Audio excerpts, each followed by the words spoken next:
பர்தா அணிந்ததால் ஹோட்டலில் உணவு வழங்க மறுத்ததாக கூறி சுற்றுலா பயணி ஒருவரின் சமூக வலைதள பதிவு வைரலாகி வரும் நிலையில் இதற்கு ஹோட்டல் உரிமையாளர் விளக்கம் அளித்துள்ளார். நெல்லை மாவட்டம் அம்பை அருகே உள்ள பாபநாசத்திற்கு குடும்பத்துடன் சுற்றுலா சென்ற நபர் ஒருவர் அங்குள்ள ஹோட்டலுக்கு குடும்பத்தினருடன் உணவருந்த சென்றதாக கூறப்படுகிறது. அப்போது குடும்பத்தினர் பர்தா அணிந்திருந்ததை காரணம் காட்டி தங்களுக்கு உணவு வழங்க மறுத்ததாக கூறி அவரை இணையத்தில் பதிவிட்ட பதிவு பெரும் பரபரப்பை ஏற்படுத்தியது.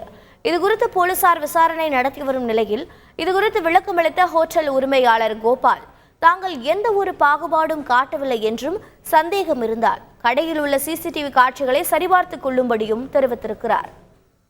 நாங்கள் இந்த பகுதியில் 40 வருஷத்துக்கு மேலே நானே கடை நடத்திட்டு இருக்கேன். இங்கே நாங்கள் எந்த விதமான பார்சியாலிட்டியும் ஏதோ பார்த்தது கிடையாது.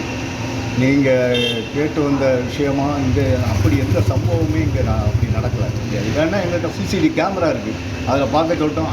அப்படி யாராவது கொஞ்சம் வெயிட் பண்ணுங்கள், இருங்க, கொஞ்சம் லேட் ஆகும் அப்படின்னு வேணால் சொல்லுவோமே தவிர்த்து கிடையாது போங்க அப்படின்னு சொல்லவும் மாட்டோம். அதே நேரத்தில் இன்னாருக்கு கொடுப்போம் அன்னாருக்கு அப்படிங்களா அந்த பாகுபாடு பார்க்குறது. செய்திகளை உடனுக்குடன் தெரிந்து கொள்ள உடனே சப்ஸ்கிரைப் பண்ணுங்க.